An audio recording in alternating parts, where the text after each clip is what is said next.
Anyone out there familiar with Robert Service? Well, Yeah, well, we live in Alaska, what do you think? Okay, well, I'm going to recite his most famous poem, the one that caused him to die a millionaire, the Cremation of Sam McGee. There are strange things done in the midnight sun by the men who moil for gold, the arctic trails of their secret tales that would make your blood run cold. The northern lights have seen queer sights, but the queerest they ever did see was that night on the marge of Lake LaBarge, I cremated Sam McGee.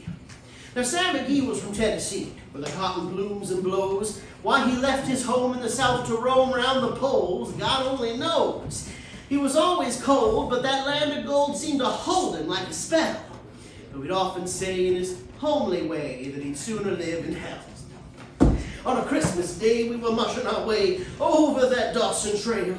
Talk of your cold through the parka's fold, it stabbed like a driven nail. If our eyes we'd close and those lashes froze, till sometimes we couldn't see. It wasn't much fun, but the only one to whimper was Sam McGee.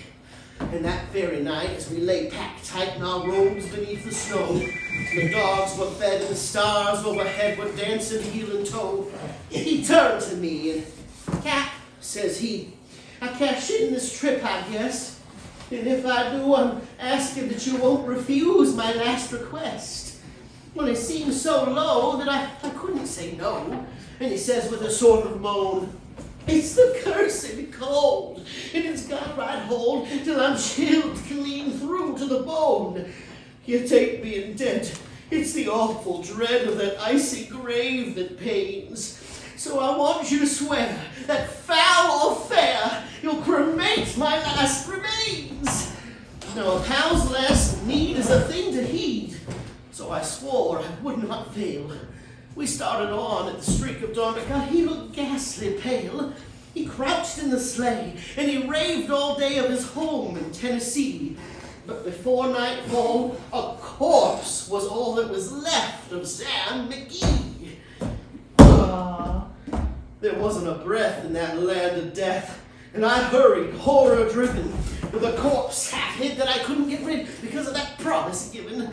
It was lashed to the sleigh, and I seemed to say, "You may tax your rotting brains, but you promised true, and it's up to you to cremate my last remains." Now, promise made is a debt unpaid. That trail is its own stern code. In the days to come, though my lips were dumb, in my heart, how I cursed that load. In the long, long night by the lone firelight, while the huskies round in a ring howled out their woes to the homeless snows.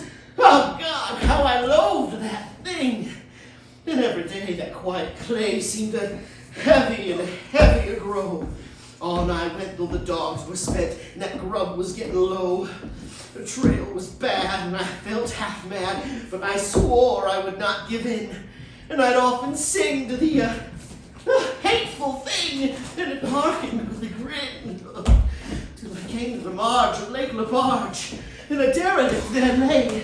It was jammed in ice, and I saw in a trice it was called the Alice May. Now I looked at it, and I thought a bit, and I looked at my frozen chum. "Then here," said I, in a sudden cry, "is my crematorium." Some planks I tore from the cabin floor, and I lit that boiler fire. Some coal I found that was lying around, and I heaped that fuel higher. The fire soared and the furnace roared, such a blaze you seldom see. Then I burrowed a hole in that glowing coal, and I stuffed in Sam McGee. Oh. And I made a hike, for I did not like to hear him sizzle so. The heavens scowled and the huskies howled, and those winds began to blow.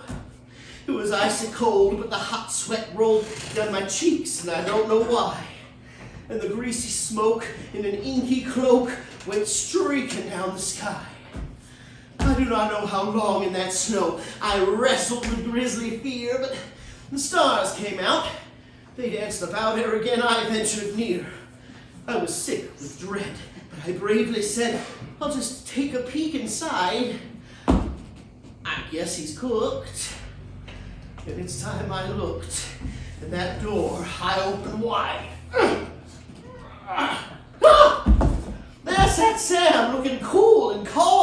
heart of the furnace roar. He wore a smile, you could see a mile, and he said, "Please close the door. It's fine in here, but I greatly fear you'll let in that cold and storm. Since I left Plumtree down in Tennessee, it's the first time I've been warm."